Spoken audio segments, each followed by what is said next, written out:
Pois bem, voltamos aqui e vamos direto agora para a responsabilidade tributária no CTN, que é a chamada responsabilidade por transferência, tendo em vista o fato gerador já ter ocorrido e a responsabilidade acontecer depois, a determinação da responsabilidade com o fito de viabilizar a cobrança do crédito tributário. A primeira responsabilidade tributária que a gente vai estudar é a responsabilidade por sucessão do adquirente de bem imóvel. Começa lá a responsabilidade dos sucessores. O artigo 129 do Código Tributário Nacional diz que o disposto na seção aplica-se aos créditos tributários definitivamente constituídos ou em curso de constituição, ou seja, em apuração, em processo já para a constituição, a data dos atos nelas referidos e aos constituídos posteriormente aos mesmos atos, desses relativos a obrigações tributárias surgidas até a referência da data, ou seja, essas regras de responsabilidade tributária, elas alcançam os fatos geradores ocorridos e em curso de apuração. Artigo 130 do Código Tributário Nacional traz a responsabilidade por sucessão do adquirente de bem imóvel. Deem uma olhada comigo. Os créditos tributários relativos a impostos cujo fato gerador seja a propriedade, o domínio útil ou a posse de bens imóveis, e bem assim os relativos a taxas pela prestação de serviços referentes a tais bens ou a contribuições de melhoria, subrogam-se na pessoa dos respectivos adquirentes, salvo quando conste do título a prova de sua quitação, ou seja, aquele que vai adquirir, que vai suceder na propriedade do imóvel, não é bobo nem nada e fala, filho, manda aí a certidão negativa de débito fiscal. Portanto, a regra contida no artigo 130 do Código Tributário Nacional, ela comporta uma exceção à responsabilidade. Qual é essa exceção? A apresentação de certidão negativa, que conste lá junto ao contrato. E por que, Aline? Porque, obviamente, se o ente federativo detentor da competência para instituir um tributo que incide sobre um imóvel expedir uma certidão negativa de débito, quem errou foi ele, não foi o contribuinte. Então, ele que arque com a responsabilidade do erro administrativo de ter expedido uma certidão negativa de débito, até porque os atos administrativos e a expedição de uma certidão é um ato administrativo, a própria certidão, não é isso? É um documento administrativo, gozam daquelas presunções que a gente estuda lá no direito administrativo, não é isso? Legitimidade, veracidade, legalidade. Se a gente não puder, né, se valer, acreditar nessas presunções, aí, meu filho, já era. Fecha as portas, dá para alguém aí e vamos embora. E, por favor, quem sair por último, apague a luz. É nisso que se justifica a exceção. Portanto, toda vez, olha a dica da tia Aline, se você for comprar um imóvel, o que você tem que pedir? Seja um imóvel urbano, seja um imóvel rural, você tem que pedir o quê, meu amor? Meu filho, certidão de dívida ativa. Certidão negativa, melhor falando, de débito. Certidão de dívida ativa é o dia a dia da tia Aline, então ela termina, às vezes, trocando os nomes, tá? Mas é certidão negativa de débito fiscal, tá? Certidão de dívida ativa, a gente já está em outra situação, já está ali começando a execução fiscal.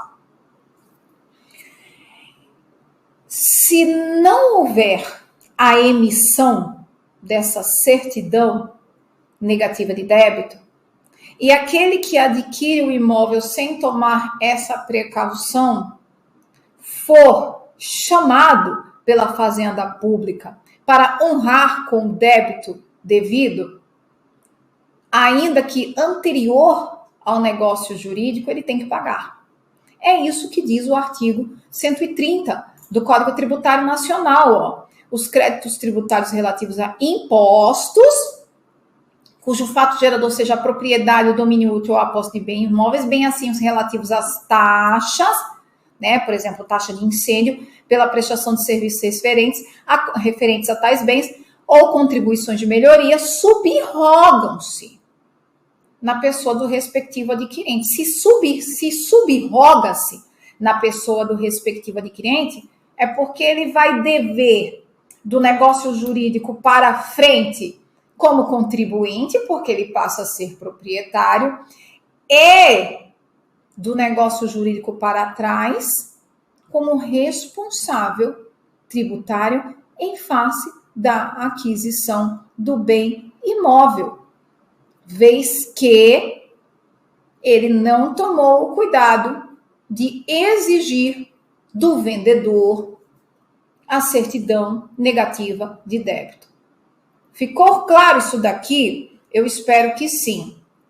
Segundo o STJ, parágrafo único. No caso de arrematação em asta pública, leilão público, a subrogação ocorre sobre o respectivo preço pago.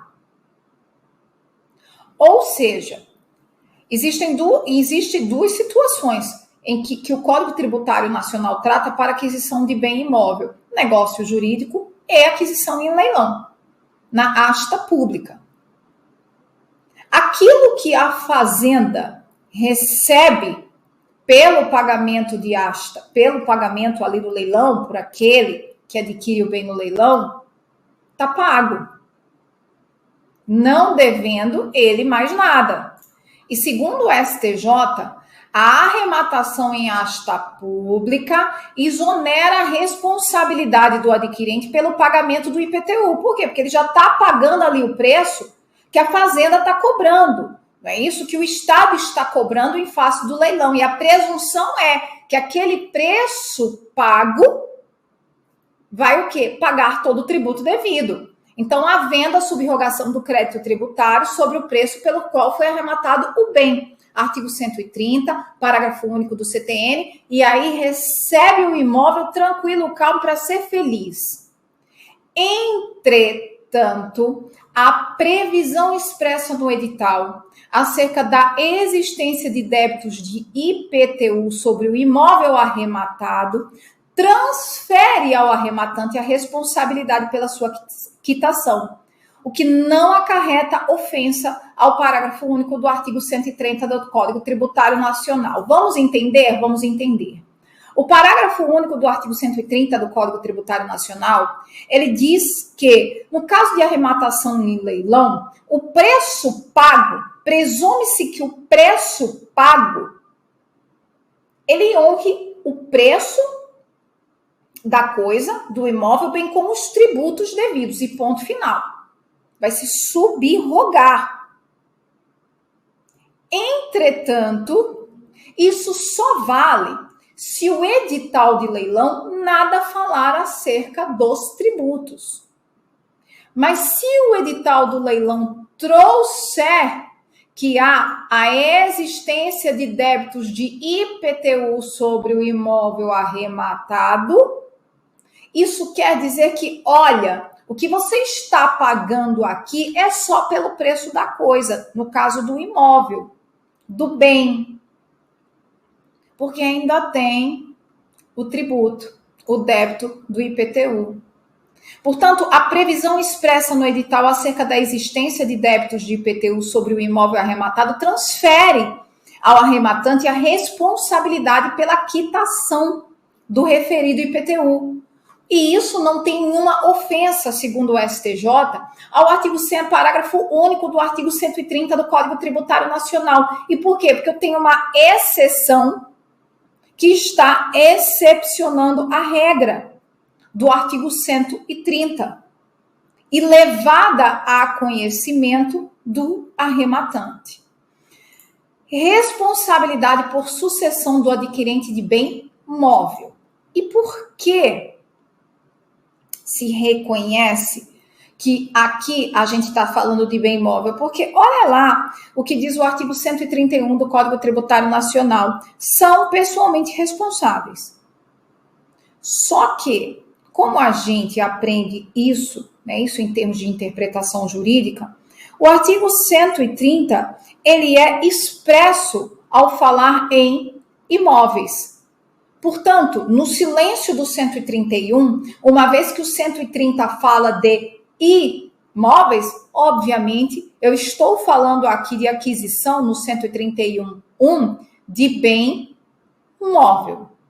E tenham atenção, porque diferentemente do artigo 130 do Código Tributário Nacional, que excepciona, que confere a possibilidade do adquirente não ser responsável tributário caso ele tenha solicitado, requerido a certidão negativa de débito tributário. Quando eu falo em sucessão por bem imóvel, não. O papo é outro, a história é outra, a questão é outra. O que eu tenho aqui é uma responsabilidade sem exceção e absoluta. Diz o artigo 131 do Código Tributário Nacional. São pessoalmente responsáveis: 1. O adquirente ou remitente pelos tributos relativos aos bens adquiridos ou remidos. Ou seja, que ele conseguiu resgatar antes do leilão. Ponto final. E olha lá que o 131 tem um parágrafo não, viu? Como tem o 130. E nenhum salvo. É isso. Portanto, meu carro, como exemplo, comprou um carro com IPVA atrasado, é você que vai ter que pagar. O novo proprietário deverá pagá-lo. Ah, mas eu pedi a certidão negativa de débito. Ok. Tudo bem, parabéns. Guarda para poder, numa ação civil, obviamente, pedir, né? Resolver ser ressarcido pelo devedor originário, contribuinte anterior, acerca desse IPVA, que você, em face da sucessão, que gera responsabilidade tributária, tem que pagar. Mais 2 incisos traz o artigo 131 do Código Tributário Nacional. São pessoalmente responsáveis 2. O sucessor, a qualquer título e o congemeiro pelos tributos devidos pelo de cujos, o falecido, até a data da partilha ou adjudicação. Limitada esta responsabilidade ao montante do quinhão, do legado ou da meação. 3. O espólio pelos tributos devidos pelo de cujos, até a data da abertura da sucessão. Quem já estudou direito sucessório, né, sucessão, lá no Código Civil, aqui fica muito fácil. Qual é o problema desse artigo 131, 2 e 3 do Código Tributário Nacional? É porque ele dá uma invertida na ordem do procedimento de sucessão. Ele trata primeiro da sucessão, no inciso 2, para depois, no 3, tratar da abertura da sucessão, que se dá pelo princípio de Sazini com o falecimento. Uma vez que o cidadão bate as botas são transferidas de imediato aos sucessores, né? Aos herdeiros, sejam herdeiros necessários ou legatários. Então, o que eu tenho, e aqui para ficar mais fácil para vocês, eu trago essa ilustração, dentro da ordem da responsabilidade por sucessão causa mortis, teria sido mais interessante que o seu legislador, o meu legislador, o nosso legislador, lá no artigo 131 do Código Tributário Nacional, ele tivesse invertido a ordem. Porque o que eu tenho é a morte do contribuinte morreu, passou dessa talvez para uma melhor ou até mesmo para uma pior, não é isso? Perdão.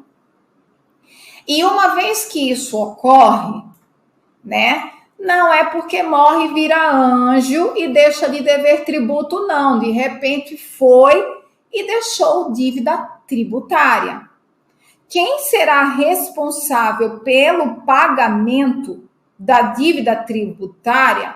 Afinal de contas, morto não paga nada e a responsabilidade por sucessão, como a responsabilidade por aquisição, ela visa o quê? Viabilizar a arrecadação, porque estamos falando de responsabilidade tributária por transferência. Quem vai pagar é o espólio. Porque ao tempo em que abre a sucessão, não é isso? O processo sucessório, a primeira pessoa é o espólio. E o espólio, ele passa a ser tanto responsável como contribuinte. Tenha atenção a isso. Responsável tributário pelos tributos devidos, né, deixados a pagar pelo morto, e contribuinte pelos fatos geradores que ocorrerem durante a sucessão.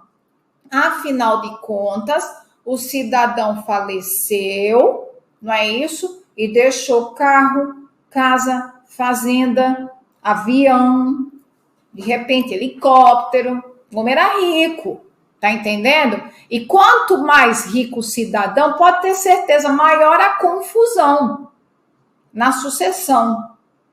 E o processo sucessório pode durar o quê? Anos.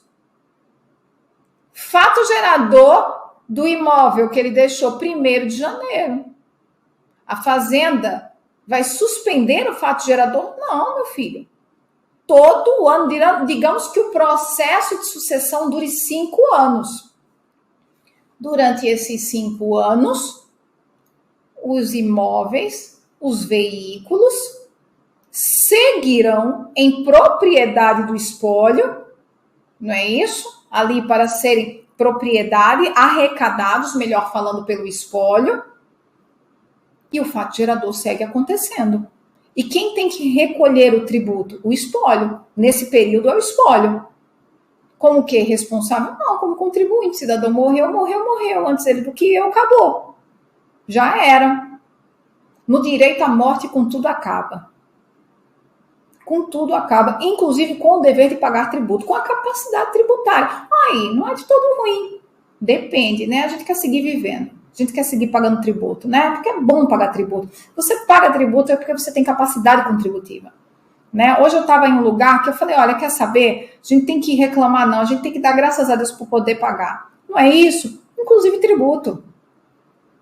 Então, percebam. O espólio morto, nasce a responsabilidade do espólio pelos tributos deixados, não é isso? E também nasce a situação de contribuinte. Uma vez que a turma cansa de brigar, deu 5 anos, a turma cansou de brigar, pois bem, o que eu vou ter? Aqui sim, a sucessão propriamente dita, pela apartilha. E cada um vai receber o seu quinhão. Uma vez que cada um recebe o seu quinhão, cada sucessor passa a ser responsável tributário pelos tributos não pagos pelo espólio. E contribuinte, obviamente, naquilo que recebeu. Então, digamos que o morto aqui deixou uma fazenda. Estava todo mundo brigando pela fazenda. A fazenda vale 10 milhões, 15 milhões, né? Todo mundo dizendo que a fazenda era minha, só minha e mais ninguém. Ele morreu, ele deixou ITR. O espólio é o quê? É o responsável tributário por esse ITR devido. E o espólio é contribuinte pelo ITR devido enquanto a confusão estiver instaurada lá no judiciário. Todo mundo resolveu parar de brigar? Pois bem, Os sucessores receberão cada um seu quinhão, não é isso? Serão, eventualmente, condôminos da fazenda recebida e, assim, sendo responsáveis pelos tributos devidos em face dos fatos geradores ocorridos durante a sucessão e não pagos pelo espólio, e contribuintes, no caso, condôminos, responsabilidade solidária, em face dos fatos geradores pós-sucessão. É só isso que o 131 do Código Tributário quer nos contar, quer nos dizer. E percebam, não tem exceção. Não tem salvo nada. Não tem certidão de nada que salve quem está aqui no 131 dessa responsabilidade tributária. Atenção! Apesar... Gente, deu uma pausa aqui, eu espero que esteja tudo ok. Qualquer coisa reclame. Apesar do inciso 3 restringir, né, pelos tributos, olha lá o que diz, os 131 são pessoalmente responsáveis pelos tributos, o espólio pelos tributos, né, o sucessor, pelos tributos. Segundo o STJ, essa responsabilidade também se estende às multas moratórias, aquelas pelo atraso no pagamento do tributo. Segundo o STJ, a expressão créditos tributários, engloba as multas moratórias, havendo responsabilidade por multas e tributos devidos. Recurso especial 923.012, repetitivo. A responsabilidade tributária do sucessor abrange, além dos tributos devidos pelo sucedido, as multas moratórias ou punitivas que, por representarem dívida de valor, acompanham o passivo do patrimônio adquirido pelo sucessor, desde que seu fato gerador tenha ocorrido até a data da sucessão. Ou seja, princípio do pacotão, do chicletão da sucessão. Meu filho, você vai... Deu outra pausa aqui. Meu filho, você vai levar tudo. Somente tudo. Ou melhor, quase tudo. O que não vai levar? Multa de ofício. Multa por responsabilidade em face de infrações cometidas pelo sucedido. Segundo o STJ, a única multa por atraso de pagamento, tá tudo bem. Agora, multa por infração de responsabilidade pessoal do sucedido, aí não. E quando acontece isso? Quando há dolo ou culpa e prejuízo à fazenda pública. Responsabilidade por transformação empresarial, artigo 132 do Código Tributário Nacional. E aqui, quando eu falo em responsabilidade por transformação empresarial, eu estou falando, gente, de uma sucessão objetiva, não é subjetiva. Não é o quadro societário que está sendo substituído, que está sendo sucedido, mas a própria empresa, a própria atividade empresarial. Deem uma olhada aí comigo, o artigo 132 do Código Tributário Nacional diz que a pessoa jurídica de direito privado que resultar de fusão, transformação ou incorporação de outra ou em outra, ali não lembro o que é isso. Eu vi vagamente empresarial, mas você sabe como é. Direito empresarial a gente estuda assim, ó, na tapa, né? No capenga, xoxo, manco, né? Inconsistente. É uma tristeza, mas tem que estudar, tá, gente? Deixa eu abrir aqui um parêntese, não tem jeito. Quem quer passar em concurso não só estuda o que quer, não. E posso dar uma dica? Dica de experiência própria. Eu também tinha resistência para estudar direito empresarial. Mas o que aconteceu? Teve um dado momento que eu falei, não, eu cansei de errar isso em prova. Eu cansei. Eu preciso aprender, eu preciso entender, eu preciso abrir meu coração para a matéria. E quando você abre o seu coração para a matéria, tudo se transforma. E Aline, o que é abrir o coração para a matéria? É estudar com vontade, acreditando que, olha, peraí, eu vou entender isso aqui. Eu vou aprender isso aqui. Eu não quero mais fazer isso, né, empurrando com a barriga. Eu não quero mais depender da decoreba, não quero mais depender da sorte, eu não quero mais depender, né, do universo em direito empresarial. Eu quero entender, porque se eu sou capaz de entender todo direito penal, gente, direito penal é muito mais difícil. Deixa eu tomar uma água aqui. Direito penal é muito mais difícil do que direito empresarial. E você gosta, e você entende teoria do crime, né?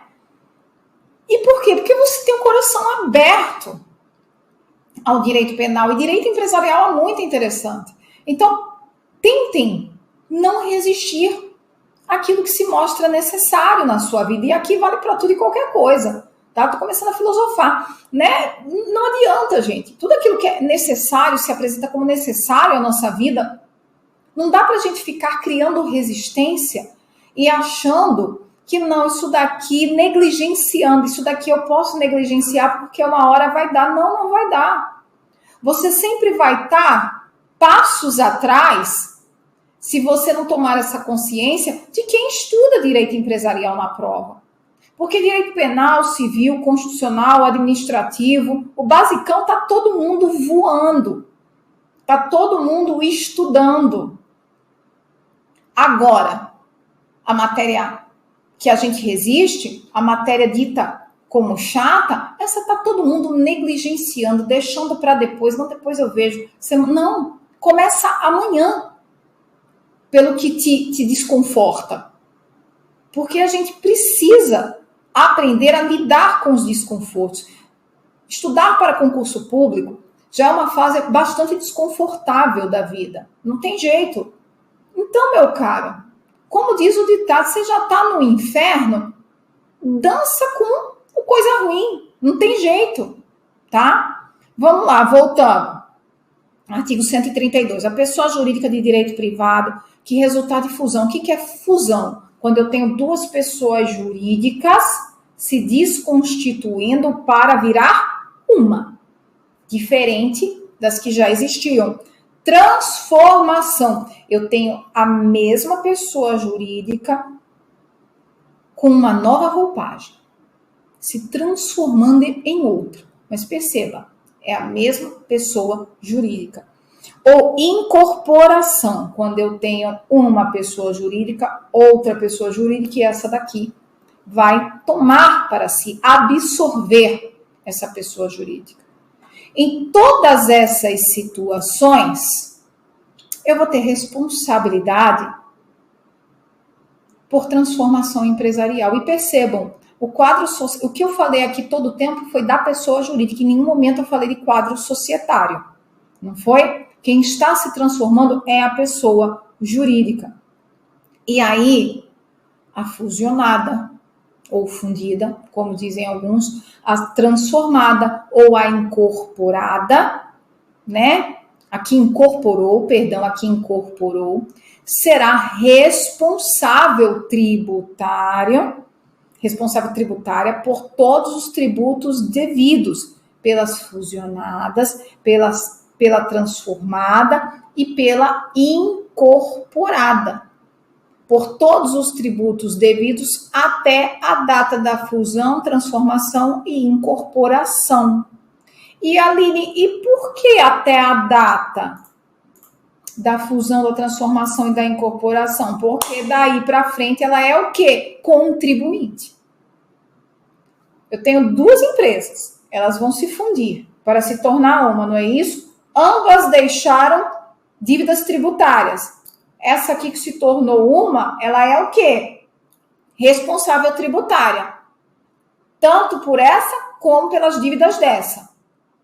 Só que a partir daqui, ela é o quê? Contribuinte. E contribuinte pelas duas? Não, contribuinte pela que foi constituída em face da fusão. O mesmo vale para a transformação. e para a incorporação. Pergunta, e a cisão? Que é exatamente o movimento inverso da fusão. Eu tenho uma e transformo em mais de uma. E aí? Que cisão não está aí? A Lei 6.404 de 76, posterior ao CTN, fala da cisão. Traz a cisão como uma hipótese de transformação empresarial. E aí? Mas a cisão não está aqui no 132. Vamos pensar.